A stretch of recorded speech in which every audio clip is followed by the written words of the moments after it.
Alam niyo po ba na ang prayer is the purest form of worship?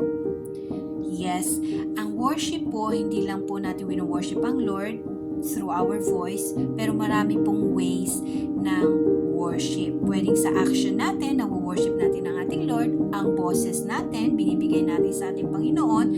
Ang prayer po, ang considered na purest form of worship.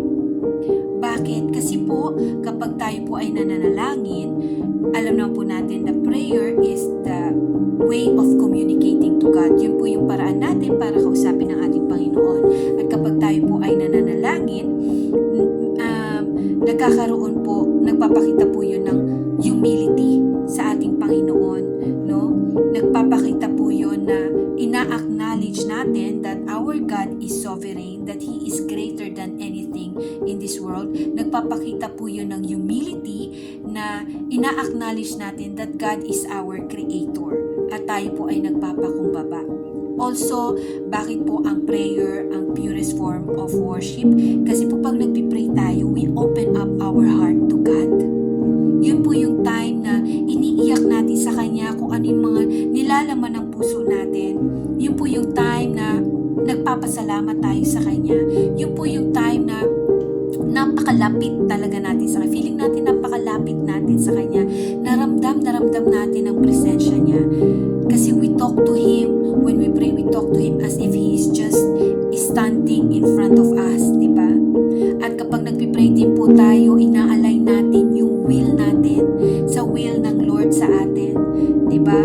Ino-open natin yung heart natin, nakafocus tayo sa kung ano talagang nilalaman ng puso natin. Kasi alam naman natin na alam ng Lord kung anong nasa puso natin. He is all-knowing God. He knows us. He created us. Pero gusto po ng Panginoon na ino-open natin sa Kanya, na kinakausap natin siya, di ba? So, alam niyo po kapatid, ang prayer po, like I said a while ago, it is an act of surrendering. No, sino-surrender natin kay Lord lahat ng mga dinadala natin, binibigay natin sa Kanya. Binibigay natin ang prayer request natin sa Kanya, di ba?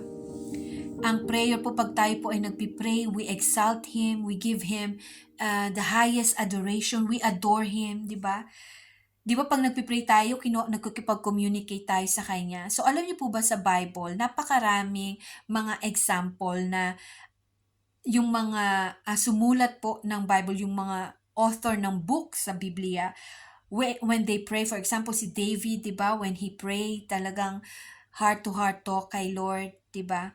For example, ito magbasa po tayo sa Psalms 37:7-9, sabi po doon, Lord, I surrender myself to you and wait patiently for you. I let go of anger and frustration, choosing to trust in your timing and plan. So dito po pinapakita na may surrendering na nangyayari kapag tayo po ay nananalangin.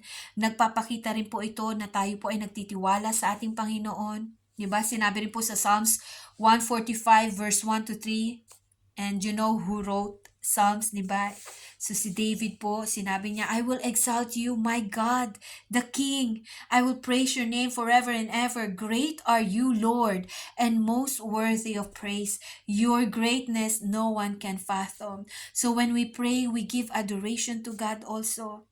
You know, so this is the purest form of worship kasi dito pinapadama talaga natin sa ating Panginoon ang ating pagmamahal sa Kanya, ang ating gratitude, no?